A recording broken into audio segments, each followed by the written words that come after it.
Oy, pre, punta na kami, faculty Buo na kami sa library.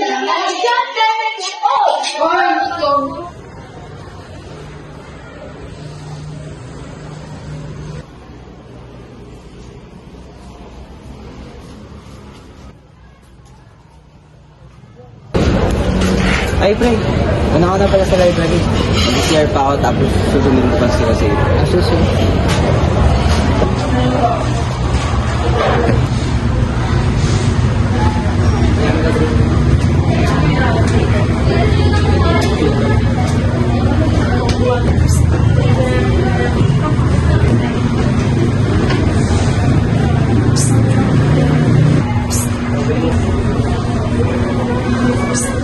Ano? Ano ba? Ano ba kailangan mo? Tawag ka ng tawag ka. Anong ginagawa mo dito at mag-isa ka? Obvious ba? Malamang library to. Eh di nagbabasa. Ibig sabihin, tawag ka kasi ng tawag. Ano ba kailangan mo? Wala lang. I just need someone to talk. Lagi na lang kasi ako mag-isa dito. Pwede ba kitang maging kaibigan? Nakakalungkot kasi maging mag-isa. Marandom mo naman.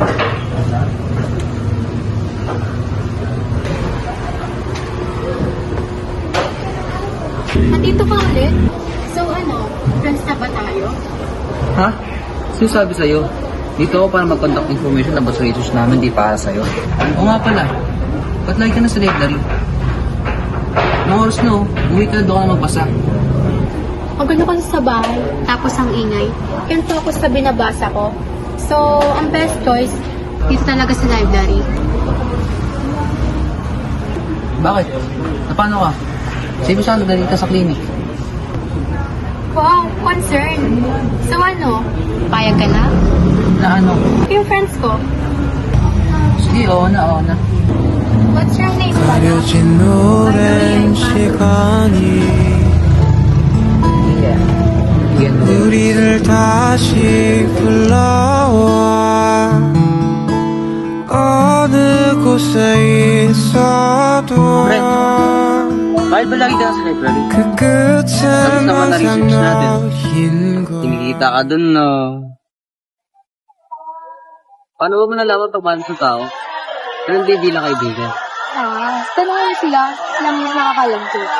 Walang naman ako, kalang yan din. It's your own feelings. Walang makakontrol you. Tama.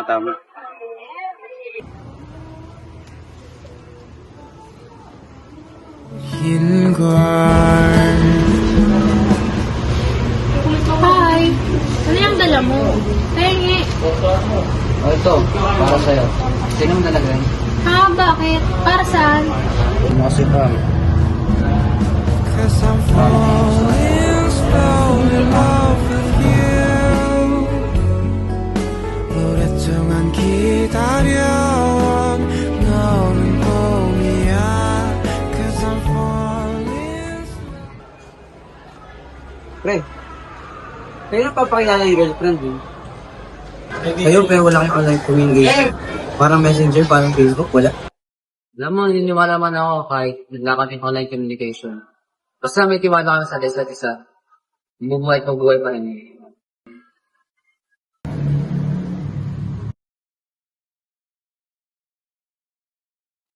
Bakit lagi nandito ka? It's not a personal matter, but tayo ay napapasa ng mga pandalan sa dito. I'm just meeting someone here. Girlfriend ko. Okay. Napapansin ko lang kasi almost everyday nasa library ko. Okay, sorry, love. Sorry, wala pa yung gift para sa'yo. Naman ako ba? Bakit? Sa tolo mo, tara sa klinik, dadaling kita. Okay lang, palagi nang masakit ulo ko. Sure ka? Baka nalala na yan. Okay lang, ano pa rin dala mo? Hey, love, are you tired? I am, but I still want to see you. Gusto mo mag-date tayo bago mag-November? Sige.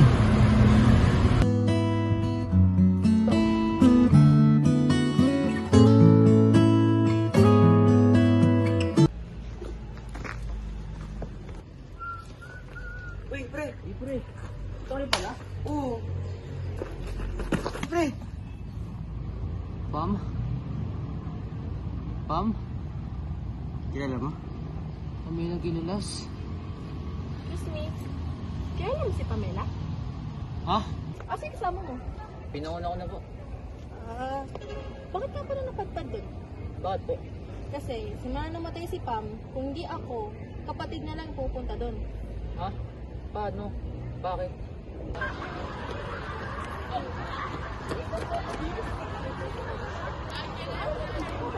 Miss, okay ka na? Nurse, ano ba nangyayari sa kanya? As you can see naman, maputla at may ilaw. Alam mo, dapat na tutulog at tumakain sa kama ng class. Kaya hindi ka masyadong stress. One day, pumunta kami sa clinic kasi nahimatay siya. Grabe, namumutla talaga siya kasi wala siyang tulog, wala siyang kain. Bakit? Ba't siya nagkakaganon? Pressure. Pinipressure siya ng mama niya. After kasi na magkaroon siya ng line of 8, her mother pressuring her para mabawi yung line of 8. She always helping me, guiding me sa lahat ng bagay. Tapos siya pala mismo, merong problema sa bahay nila. Bago siya namatay, na mismong araw na yun, I told her na I will be by her side. But, nung pumunta ako sa library, nakita ko sila doon, tulog, holding a book, wala ng buhay. Tinawag ko agad yung librarian. Yung advisor din namin, syempre. Tinry namin siyang dalhin sa hospital. Pero we're too late. Hindi pa man din kami nakakapunta ng hospital. Patay na siya. Why? Did you take her online? No! Never nang gagawin yun. Pero ang sabi ng doktor, na-overuse niya yung brain niya. Tapos diba lagi siya walang pagkain. Hindi siya kumakain sa tamang oras. Wala rin siyang tulog. Kaya yun, may tumutok na ugat at ang laking impact nun sa kanya. Pero bakit? Almost 8 months lang yung kakilala. Sa 8 buwan na yun, 2 buwan dating kami. Ba't naramdaman ko na totoo siya? Pam really wants to accompany her. Maybe she thinks you can take care of her even a short time.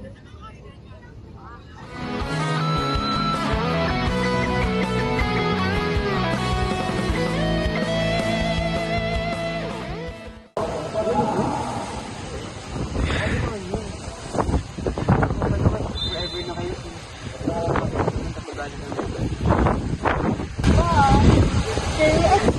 Ang pinagkain ko lang, wala na siya. As in, nakipagrelasyon ka sa multo? Di mo makapaniwala ko. Ito yung nangyari sa'yo for 8 months. Iwas na naman, graduate na tayo. Pero siguro naman makakilala ka rin ng totoong taong nagmamahal sa'yo. Uy, Gay, pogi natin dyan ah. Bagay sa'yo niya. Ganda ng forma natin ngayon, kaya pwede na mag-college. Uy, Gay, musta? Tapos tayo sa high school. Bumalik tayo dito para kumain yung kiwan ko.